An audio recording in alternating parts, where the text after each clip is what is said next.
ದೇಶದಾದ್ಯಂತ ಉರಿ ಬಿಸಿಲು ಜೋರಾಗಿದೆ. ಉಷ್ಣಾಂಶದಲ್ಲಿ ಭಾರಿ ಏರಿಕೆಯಾಗಿರೋದ್ರಿಂದ ಸಹಿಸಿಕೊಳ್ಳಲಾಗದಷ್ಟು ಸೆಕೆ ಇದೆ. ಇತ್ತೀಚಿನ ದಿನಗಳ ಬಿಸಿಲ ಝಳಕ್ಕೆ ಮನುಷ್ಯರು ಮಾತ್ರವಲ್ಲದೆ ಪ್ರಾಣಿ ಪಕ್ಷಿಗಳು ಬಸವಳಿತಾ ಇದೆ. ಮನುಷ್ಯರಾದ ನಾವು ಸಹಜವಾಗಿಯೇ ಸುಡು ಬಿಸಿಲಿಗೆ ದೇಹ ತಂಪು ಮಾಡಿಕೊಳ್ಳಲು ನೀರು, ಎಳನೀರು ಇತ್ಯಾದಿ ಆರೋಗ್ಯಕರ ಪಾನೀಯಗಳನ್ನು ಸೇವನೆ ಮಾಡ್ತೀವಿ. ಆದರೆ ಮೂಕ ಪ್ರಾಣಿ ಪಕ್ಷಿಗಳು ಹೇಗೆ ಕೇಳುತ್ತವೆ ಹೇಳಿ? ಅದರಲ್ಲೂ ಈ ನಗರಗಳಲ್ಲಿ ಮೂಕ ಜೀವಿಗಳಿಗೆ ಆಹಾರವಿರಲಿ, ನೀರು ಸಿಗೋದು ಕೂಡ ಕಷ್ಟವಾಗಿ ಬಿಟ್ಟಿದೆ. ನೀರು ಆಹಾರಕ್ಕಾಗಿ ಅಲೆದಾಡ್ತಾ ಬಾನಲ್ಲಿ ಹಾರಾಡುವ ಹಕ್ಕಿಗಳಂತೂ ಬಿಸಿಲ ತಾಪಕ್ಕೆ ನೆಲ ಕಪ್ಪಳಿಸ್ತಾ ಇವೆ.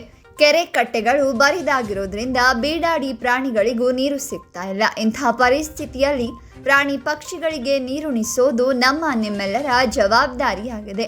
ಆದರೆ ಹೆಚ್ಚಿನವರು ಇದಕ್ಕೆ ಕ್ಯಾರೆ ಅನ್ನೋಲ್ಲ.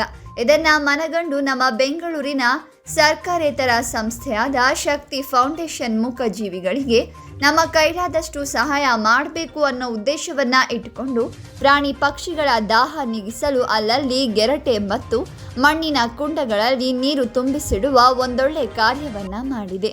ಈ ಕುರಿತ ವಿಡಿಯೋವೊಂದನ್ನು ಶಕ್ತಿ ಫೌಂಡೇಶನ್ ತನ್ನ ಅಧಿಕೃತ ಇನ್ಸ್ಟಾಗ್ರಾಮ್ ಖಾತೆಯಲ್ಲಿ ಹಂಚಿಕೊಂಡಿದ್ದು, ಪ್ರಾಣಿ ಪಕ್ಷಿಗಳ ದಾಹ ನೀಗಿಸಲು ನಮ್ಮ ತಂಡದಿಂದ ಒಂದು ಸಣ್ಣ ಪ್ರಯತ್ನ ಅಂತ ಬರೆದುಕೊಂಡಿದ್ದಾರೆ ಶೀರ್ಷಿಕೆಯಲ್ಲಿ.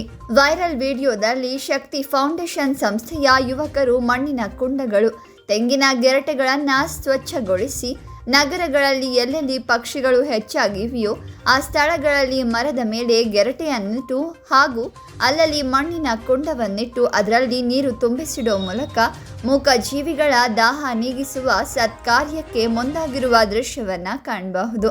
ಜೊತೆಗೆ ನಾವು ಕೂಡ ನಮ್ಮ ಮನೆಯ ಪಕ್ಕದಲ್ಲಿ ಊರಿನ ಬೀದಿಗಳಲ್ಲಿ ಹೀಗೆ ಮೂಕ ಪ್ರಾಣಿಗಳಿಗಾಗಿ ನೀರನ್ನು ತುಂಬಿಸಿಡಬೇಕು ಅನ್ನೋ ಪಾಠವನ್ನು ಕಲಿಸಿದೆ. ಒಂದು ವಾರದ ಹಿಂದೆ ಹಂಚಿಕೊಳ್ಳಲಾದ ಈ ವಿಡಿಯೋ 7 ಲಕ್ಷಕ್ಕೂ ಅಧಿಕ ವೀಕ್ಷಣೆಗಳನ್ನು ಪಡೆದುಕೊಂಡಿದೆ. ಮಾನವೀಯತೆ ಅಂದರೆ ಇದೇ ಅಲ್ವಾ? ನೀವು ಮಾಡ್ತಾ ಇರುವ ಪುಣ್ಯದ ಕೆಲಸಕ್ಕೆ ನಮ್ಮ ಬೆಂಬಲವೂ ಇದೆ ಅನ್ನುತ್ತಾ ನೆಟ್ಟಿಗರು ತಮ್ಮ ಕೆಲಸಕ್ಕೆ ಶ್ಲಾಘನೆಯನ್ನು ವ್ಯಕ್ತಪಡಿಸಿದ್ದಾರೆ.